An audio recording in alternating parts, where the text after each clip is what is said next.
Welcome to the Terminal 1 podcast. I am your host, Charlene, and I am joined today by the one and only Chieza. Thank you so much for joining, Chieza. How are you? I'm really good. It's lovely to be here. Thanks for the invitation. Thank you for making time to come through. Yeah. Awesome. So please, can you just tell the audience who you are, what you're about, and why they should actually listen to what you have to say? Why they should listen to what I have to say? No pressure. My name is Chieza, and I am an events organizer and festivals promoter, in addition to being a communication strategist. Awesome. Yeah, and I am one of the co-founders of Unplugged. The Unplugged? Well, Unplugged. See, I'm a huge fan. Hopefully, I can get some free tickets and all that. But yeah. We'll see what we can do. Awesome. All right. So you mentioned that you're an event organizer, festival promoter. And with that being said, how would you select artists in your lineup? Is it genre-based, popularity contest? I mean, someone you're feeling current playlist? Like, how do you go about saying, okay, fine, for this lineup, we need A, B, C? So I would say our criteria has kind of changed over the years, or evolved rather. When we first started Unplugged, the real kind of intention was to provide a platform or a stage for artists that couldn't access the bigger stages in Harare. At the time, we started this event in 2012. And at the time, the big stages were Haifa. And in terms of festivals, I think that was the only musical festival at the time. I think Miombo hadn't started yet. And there were places like the Book Cafe, smaller bars and restaurants that would promote live music. But those were still also quite difficult to access for emerging artists.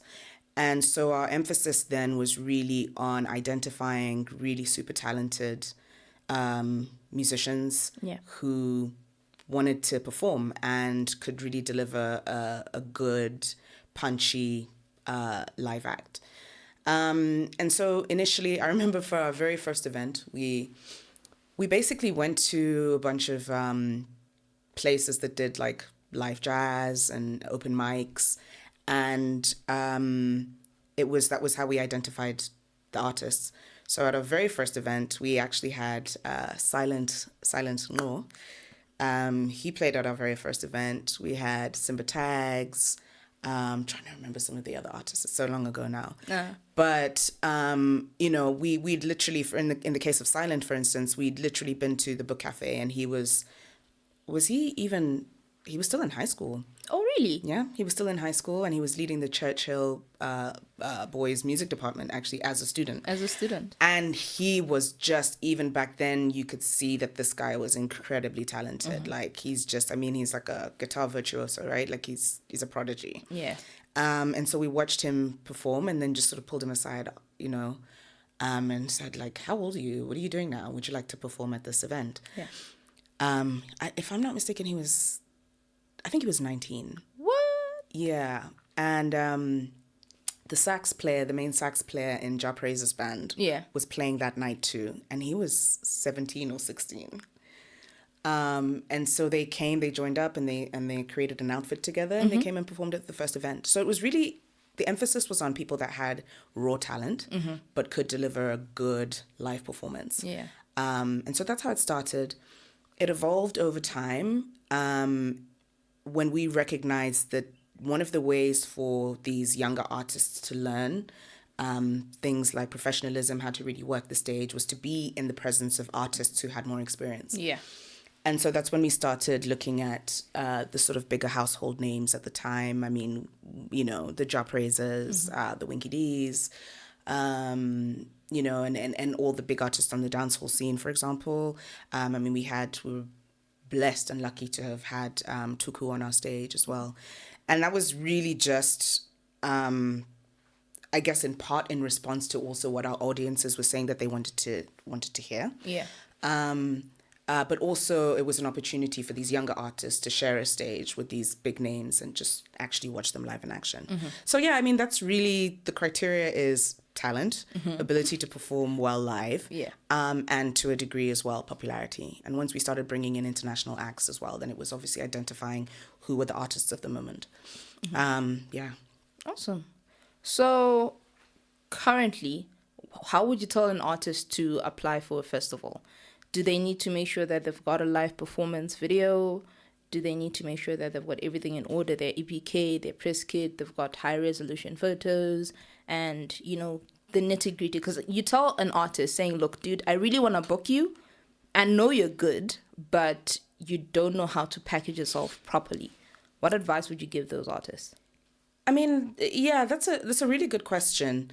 It's less so of a challenge with artists who've been in the game for a long time because they know what's expected of them and what's required of them. And a lot of them would have had the opportunity to build up content that you can access quite easily on public platforms. So be it on their socials or be it on YouTube or other public platforms, right? With artists that are just starting off their career, all of that stuff is really critical. So building up content. If it's just you sitting in the stew doing like a live session, record that. And use that to help build, you know, your public profile.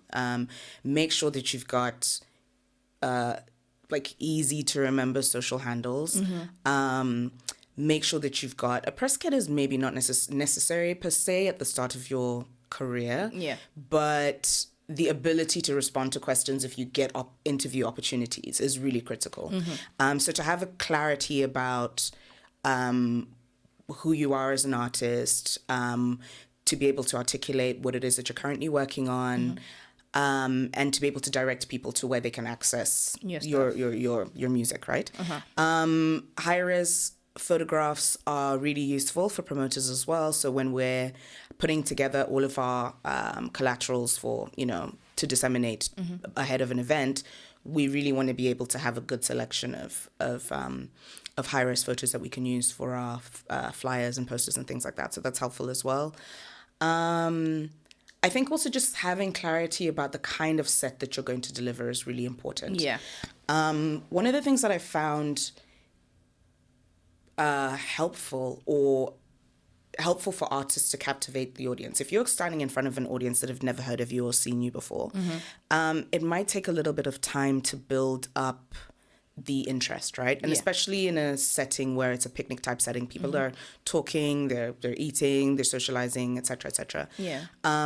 It helps to do 1 or 2 covers really, really well to open up your set before you introduce them to your music. So they're hearing something familiar, they're hearing your take on it, they're able to appreciate what you like, your voice, if it's a unique voice, if it's a unique sound, if it's a different arrangement. And that is a great way to kind of captivate audiences before you introduce them to your new material. And I think as soon as you do covers, do your very best songs next. Save some of the ones that are mid for the middle of your set, and then end with a real banger. And then I also think it's important to read the audience as well and have an idea about, so for example, with Unplugged, the afternoon is very chilled vibes, and then the evening is much more up-tempo, right? So if you're delivering a set in the afternoon on Unplugged, make sure that it speaks to the audience mood.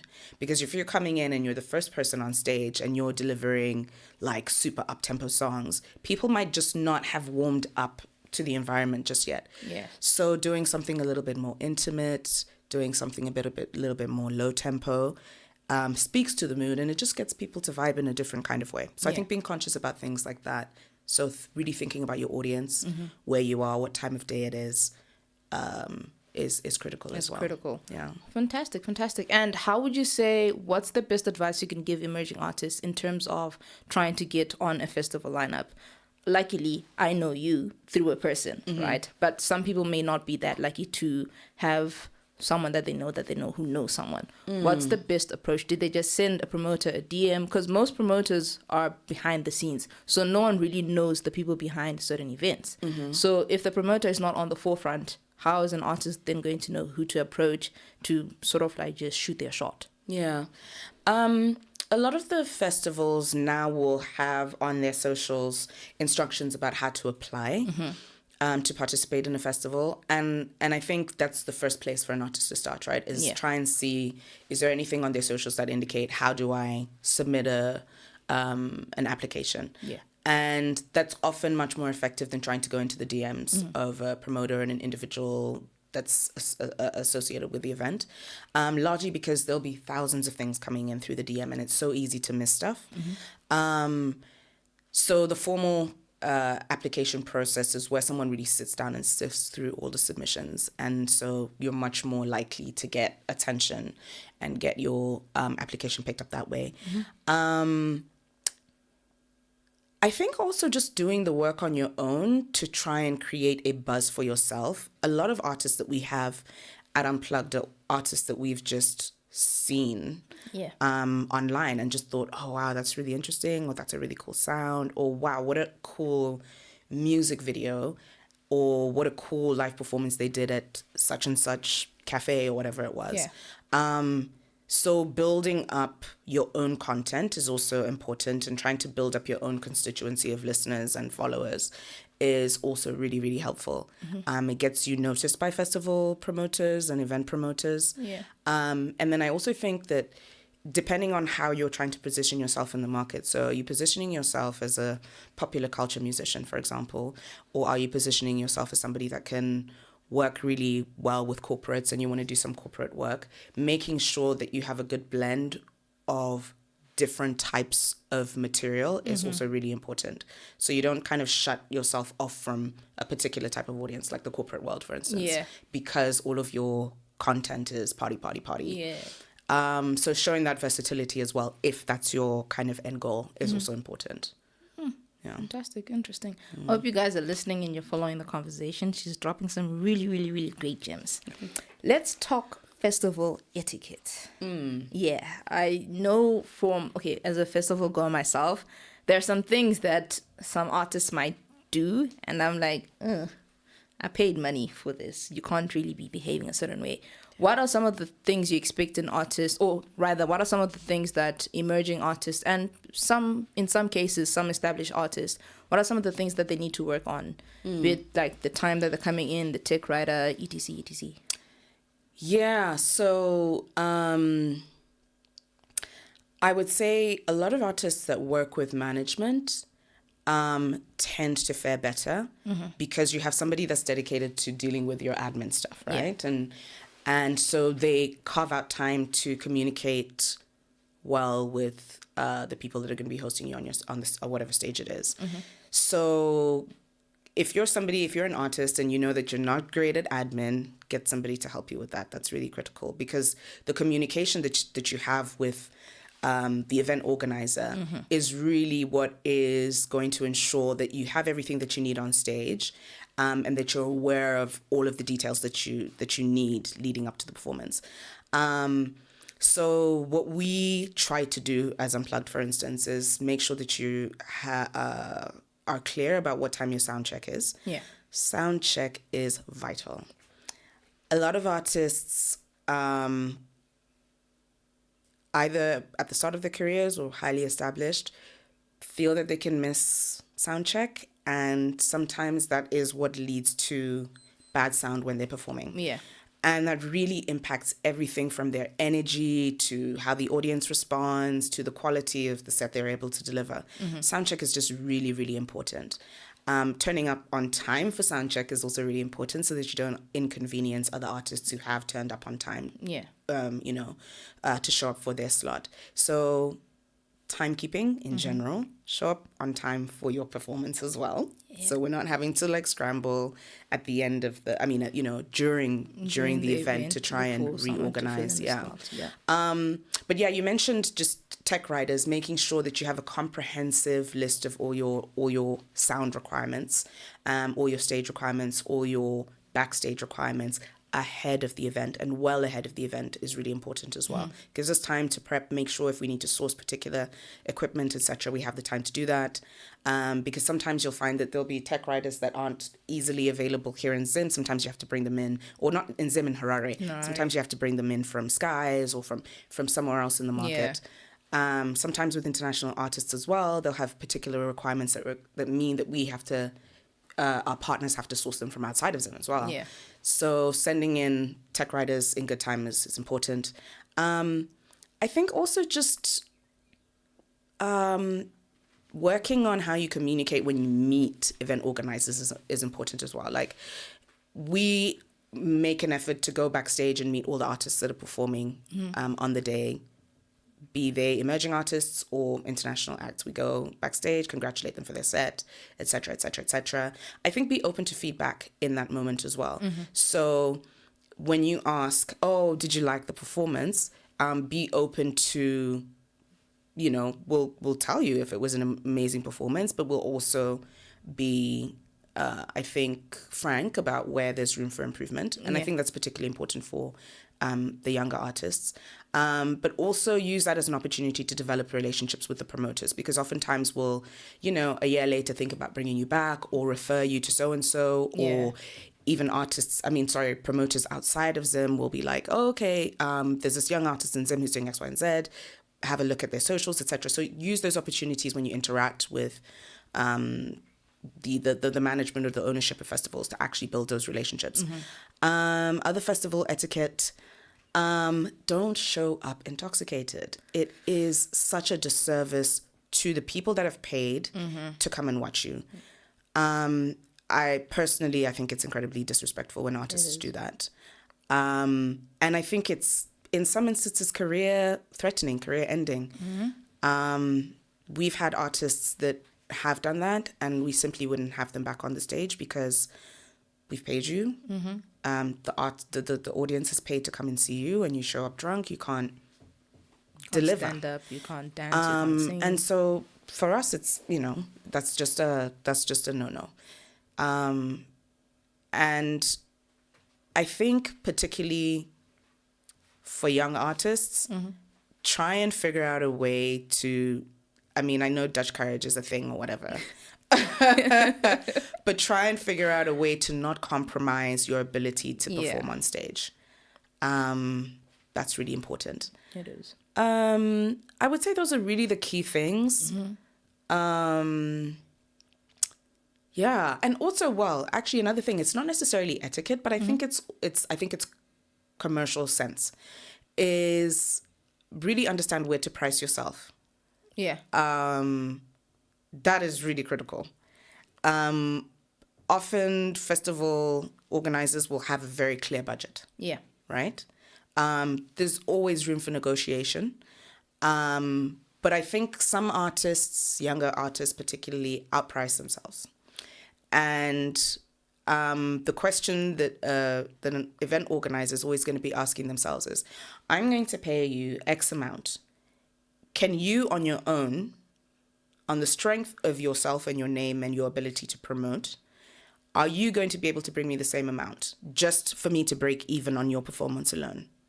So if it was just Charlene performing on the stage, can Charlene guarantee me that whatever it is that I'm paying her for her set and for her performance, she can bring in X number of traffic at my gate? So I think just being cognizant of the fact that, it's not helpful to just pull a number out of your hat. Understand where other people in the market are pricing themselves and benchmark yourself to that. But also if you're starting your career, I understand, as somebody that's worked with creatives, etc., for people, this is literally their livelihood. So it's important for us as well as promoters to be fair in terms of how we compensate them. But I think it's also important for emerging artists to recognize that sometimes it's the opportunity. Doesn't mean you should perform for free. Doesn't mean you should perform for peanuts. But also recognize that sometimes maybe not being paid what you need in that moment, the trade-off could be, I know that there's going to be X number of people in this audience, or I know that X person is going to be present, or et cetera, et cetera, et cetera. And this could be career changing or career shifting for me. So having that balance, demand your worth as an artist, yes, but also don't just thumbsuck. Make sure that what you're asking for is based on the realities of the market. True, that is so true. Because you will find some people, you really want to engage with them, you really want them for, whether it's a private gig or whatever, and they'll charge you like 3K, and then you're like, but I've been to a solo performance before. You had less than 10 people there. Like, what's going on? We're charging $100 per ticket, etc. So yeah, it does make a lot of sense. And you did mention sponsorships and how promoters have a certain budget. How does one secure sponsorship for such events? Because you did mention off camera that Unplugged has been going on for about 14 years. Did the very first one have a sponsor, or did you get a sponsor maybe after like 3 or 4?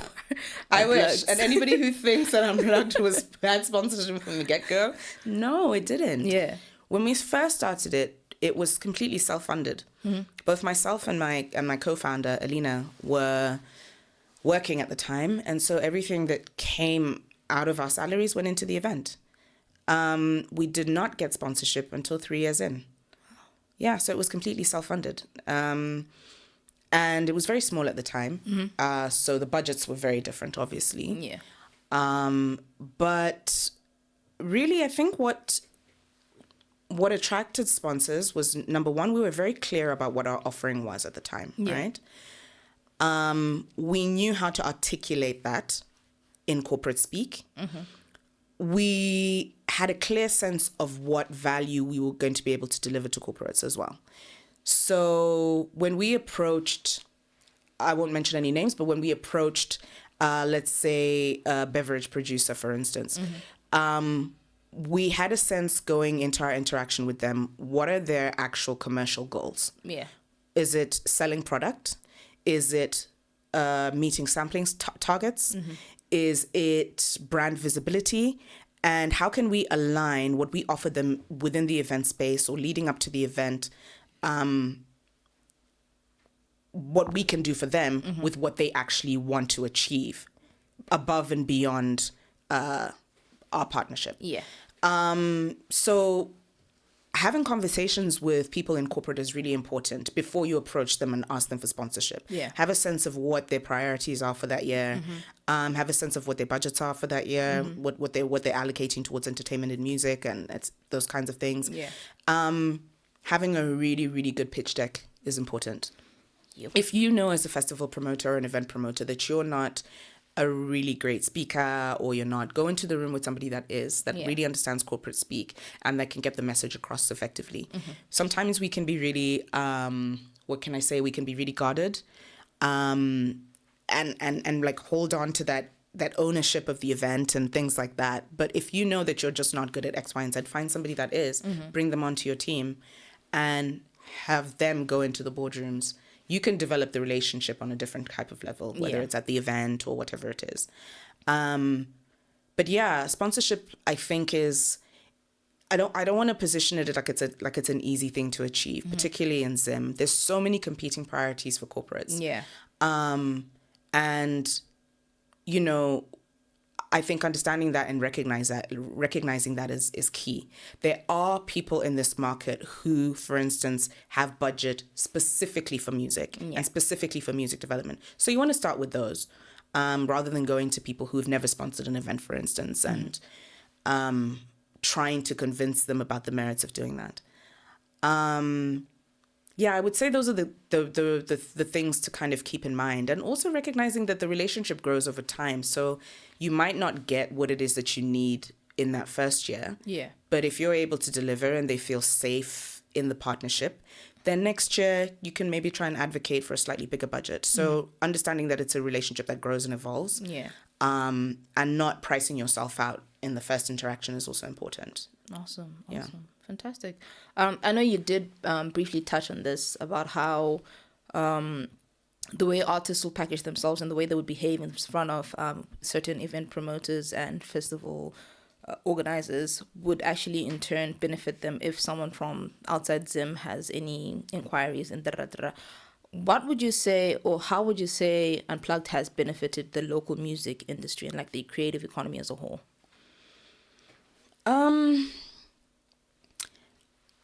I think one thing that, I think in many different ways. I think we were kind of integral in helping to develop that culture of live music. When we first started, like I was saying earlier, there were very few places that you could go and watch live music. Yeah. And they weren't necessarily places that felt accessible for certain types of audiences. So, for example, myself and my partner, young women, there'd be places in the middle of the CBD that you knew there was an artist that you really wanted to go and watch, but you didn't necessarily feel like it was the most conducive place for you to go. Yeah. So I think one of the things that our model was able to achieve and encourage was you can have music in a different type of setting. You can have it in a family-friendly setting. You can have it during the daytime. Yeah. You can do all of these things that just make live music more accessible to a much broader set of people, right? Yeah. So I definitely think we had a high impact there. And I mean, for us, it's a good thing that there were a lot of other events that came after us, because the more the culture of live music is inculcated in audiences, the bigger the market grows, and that's for everybody. Yeah. So it was great to see other event properties develop behind us, and I think we definitely for a long time were the front runners, and we had the first mover advantage. But we've seen a lot of really good event properties emerge after us. So it's great. I mean, not to pat ourselves on the back, but to have been an inspiration for other event promoters to say, oh, it's doable, you can do it, and you can actually get really good corporate backing for it. That's really been great for us. Just in terms of seeing some of the artists that we started off with, who were regular performers on our stage, and seeing where they are in their careers, man, nothing beats that. I promise you, nothing beats that. There's artists now that are literally household names that, when they came onto our stage, it was like their first ever performance, and they were really young and they were really hungry. And to see where they are now is that's the absolutely most gratifying thing. I mean, Shasha, we had Shasha I think she performed in December, actually. Yeah. And Shasha performed when she was 15. Her very first live performance on a big stage was at Unplugged. And she was 15 years old. She was in school. And she and when she does interviews and things like that, sometimes she actually talks about that first performance at Unplugged. Yeah. And to see where she is now, but it was one of those things that when we first saw her perform, we were like, Lord, we know this girl is going places, because she was so passionate. She has the most angelic voice. Yeah. So that just, the talent was there and it was raw.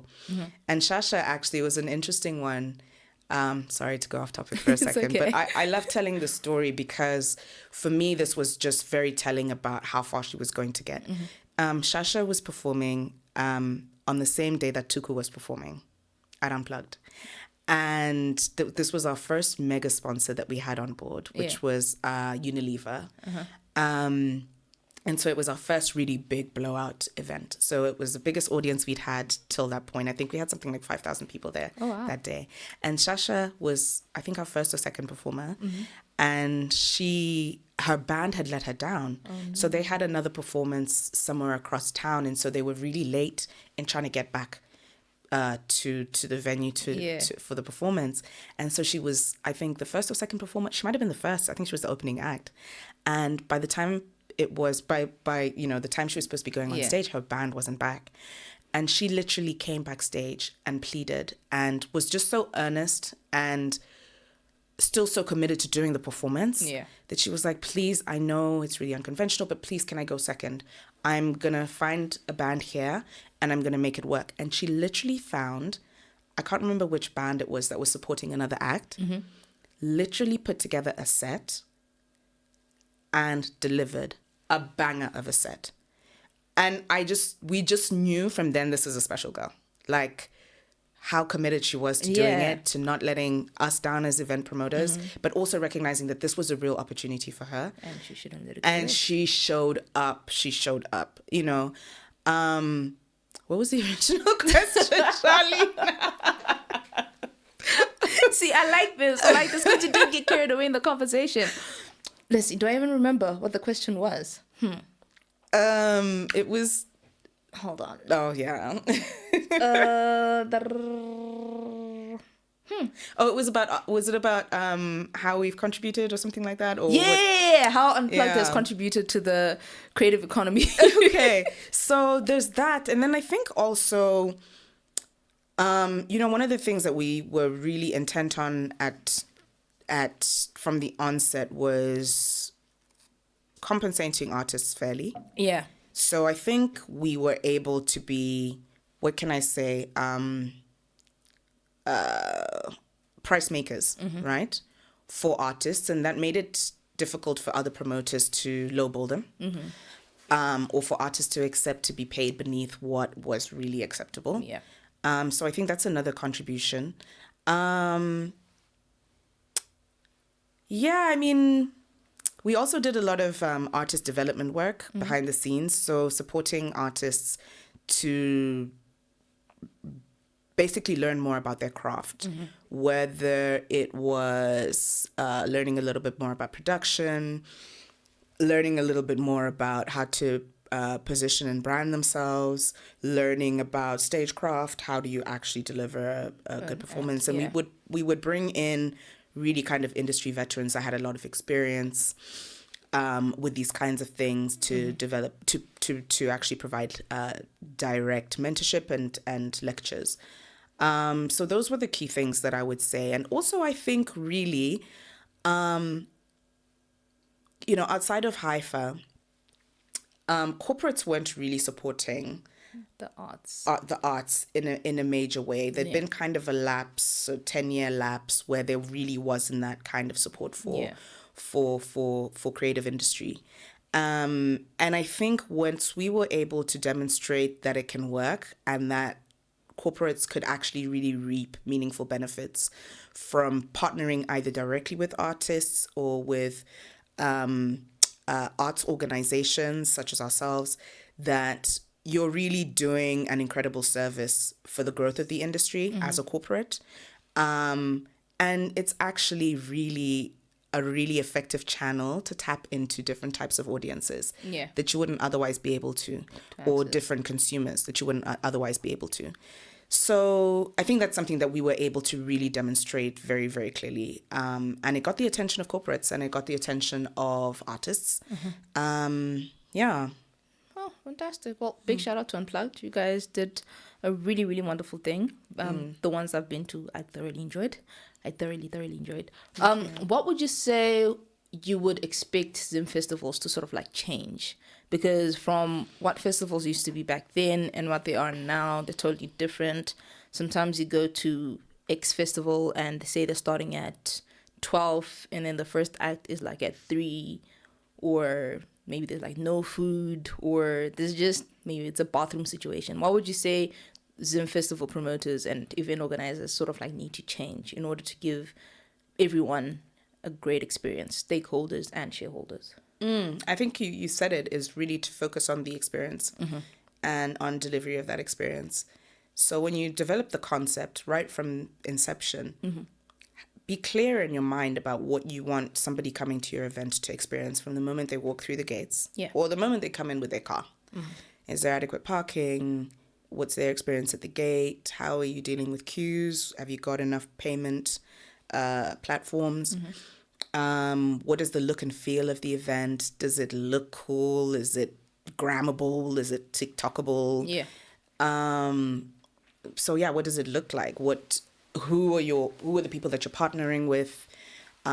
Be it from a vending perspective, if you got a good variety of food, if you got like a good bar service. If it's a seated event, have you got enough seating? Have you got enough chairs? Have you got enough blankets for people to sit on? Have you explained clearly enough to your audiences so they know what to expect when they get there? Yep.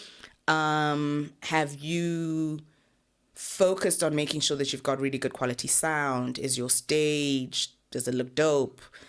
If you're saying that you're delivering a VIP experience, is it actually a VIP experience? Does it feel like a VIP experience? Can you justify that price difference in the ticket? And that's something that we had to really think about as well, actually, especially with our VIP offering. Because, when we started Unplugged, we really didn't want the idea of there being a VIP. But of course, the event has evolved a lot Yeah. over the years. Over the years. And so when it became a mass market event, and that was largely because of a corporate sponsorship that really needed to attract large numbers. So where before we weren't even marketing above the line, we started radio, Yeah. et cetera, a lot more above the line marketing. So that grew the audience massively. But what that then meant is that we had this audience that had been with us from the very beginning, which was a much more mature, much older crowd who still wanted to be able to experience these artists, but didn't want to be in and amongst The rowdy kids. the kids, Yeah. And so we had to think about that as an offering, and then also just thinking about the comfort of the sponsor themselves, because sponsors come in and they bring their high value clients, and so delivering that experience to match what they're paying for was also really important. So that's when we introduced, we don't even really call it VIP, we call it the chill zone, but we also made it accessible to anybody that wanted to essentially be able to access the chill zone. So you can pay for a chill zone ticket, etc. But yeah, so thinking about the experience and thinking about segmenting your audience, I've got an audience that is composed of X, Y, and Z, X, Y, and Z in terms of age, in terms of interests, in terms of likes and dislikes.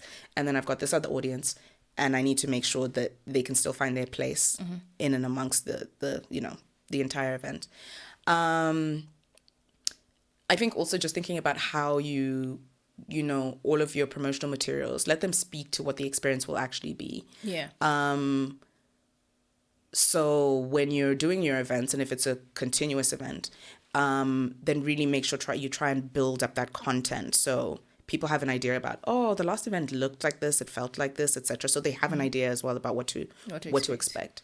That's critical too. But one of the things that I've experienced going to certain events is, and to be honest, events evolve and they grow. Yeah. So Unplugged has got it wrong sometimes as well, like where you underestimate the size of the audience and then you've gotten like 30 toilets instead of 50. Yeah. But the thing is to be responsive and to learn and to evolve. So really do look at what the feedback of audiences is and take it seriously. Yeah.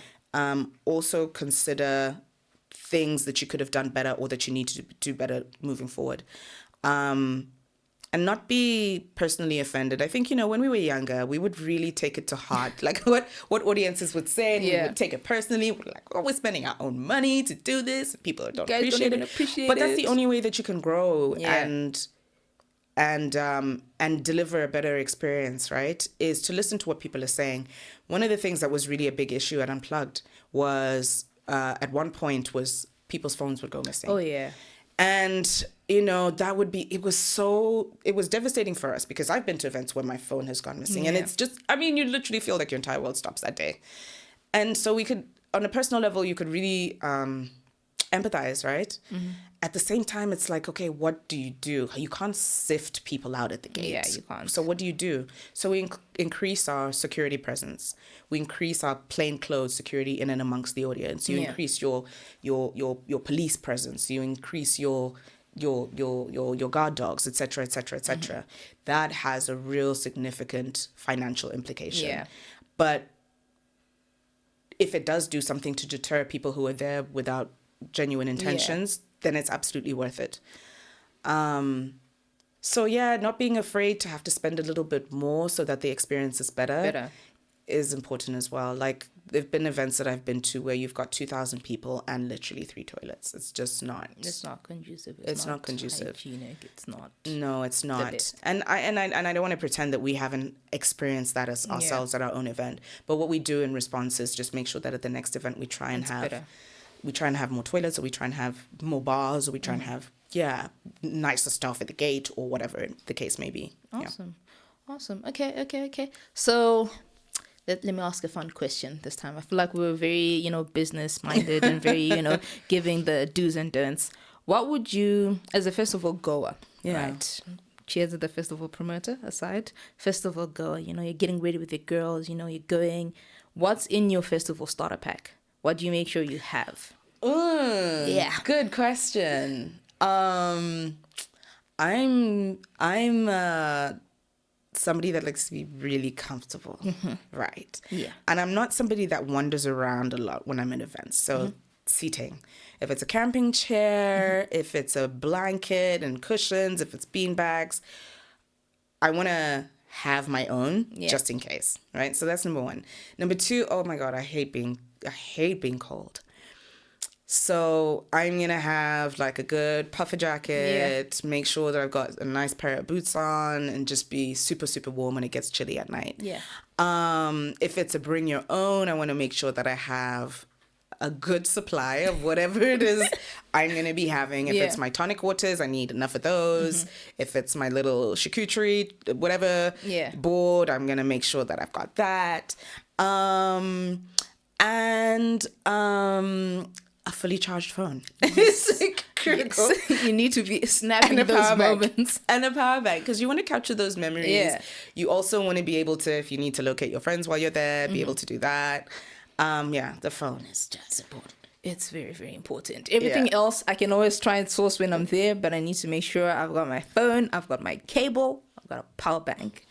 Because if you lose your friends, it's tough. How are you going to end up going home? Man. Someone has the keys, someone has the directions to go home. You're probably not even driving that day. Oh, the other thing that I like to do is like take a like a cab or a whatever service, because sometimes when you're having to leave, the parking, the getting out, and for one reason or another, coming in is not a problem. No. But when everyone's leaving, people still want to party in the car park and It's like everyone's deciding to leave at the same time. A reliable cab service or like a essential. A ride hailing service. Very critical. essential. I remember the last festival that I went to. Not this year. Last year. I think that's probably like the worst experience I had in terms of leaving. The festival itself, amazing. I had a great time with my friends. Everyone was happy. Everyone was laughing. We got to the car park and we started driving out. My friend was driving. I remember I fell asleep and I woke up and I think we probably moved like 30 meters. And I swear I felt like I had slept for maybe like 10 to 15 minutes. That was the last time we drove. Since then, up until now, it's, we'll just meet at such and such a place. We'll take an in-drive or a Bolt or whatever it is that we're taking that time, and we just go. And coming back, you can just walk to the gate, walk to the main road, pick up your driver there, and then just go home. Because you know, one thing I don't know. I mean, we just didn't have the patience and the time to think about it. Yeah. But I don't know why someone doesn't think about doing like a shuttle service as a side business. But I mean, don't just go and do it, right? Yeah. Speak to the event organizers and just say, I'll have like these 3 Pick-up key points, pick-up Yeah. points, and I'll charge X amount for people to just be dropped off. They can park their cars at such and such a place, and we'll provide a shuttle service. Yeah. No one's thought about that. Everybody always thinks about the obvious things. Can I come and do a bar? I'm Can I do shisha? Can I do transport is beanbags? Yeah. Transport is a real issue. Because also, like, at such events, I feel like we really need to... Zim is a bit of a problem when it comes to drinking and driving.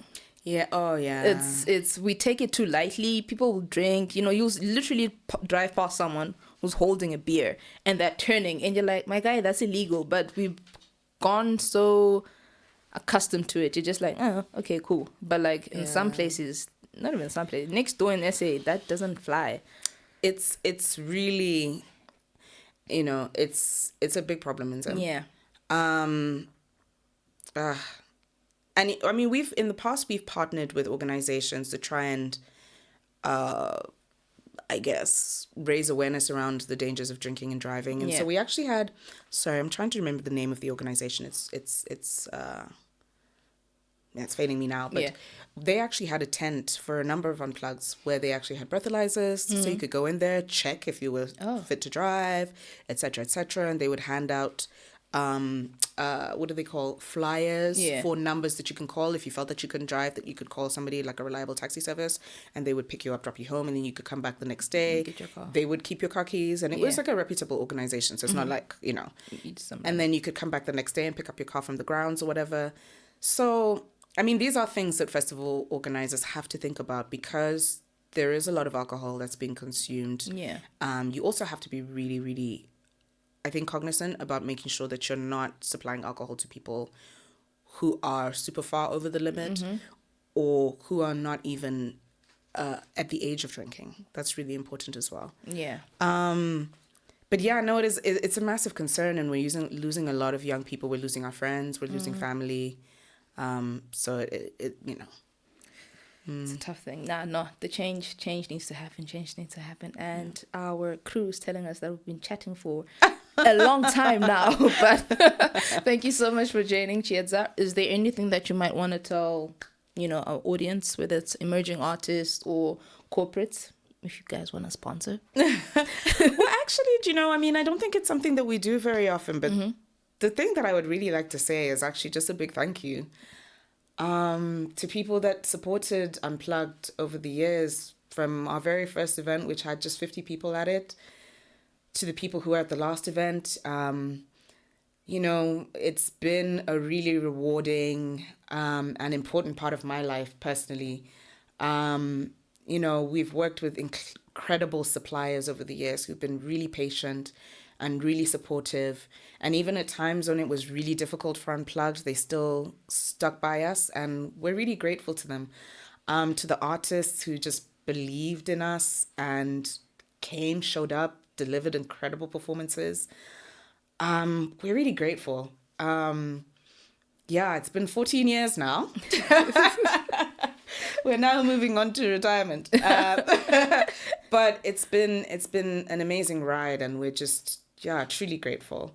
That's really what I'd like to say. Awesome. Yeah. Awesome. And to new event promoters, to people coming into the game, give it a go. It really can work. Yeah. And just try to do your best to do right by people, and they will return the favor. That's what I would say. Awesome. Thank you. Do you have any social media handles that the people might want to follow you on, or I always fail at this. Where's Alina when I need her? She knows all that. No, so on Instagram it's Unplugged ZW. On Facebook it's Unplugged Zimbabwe. On TikTok it's Unplugged Zimbabwe. And what have I left out? And on X it's Unplugged Zim. Awesome. Yeah. We'll put the handles in the description somewhere there. Cool. So be sure to follow. Like, the next one is going to happen, I think, soon, later on in the year. It's still quite early, so you never know. But please do be on the lookout. And guys, thank you so much for tuning in. Chiedza, thank you so much for It's been such coming. a pleasure, It's Charlene. been amazing. Really great questions. Thank you. I do try. Awesome, guys. Cheers. Bye.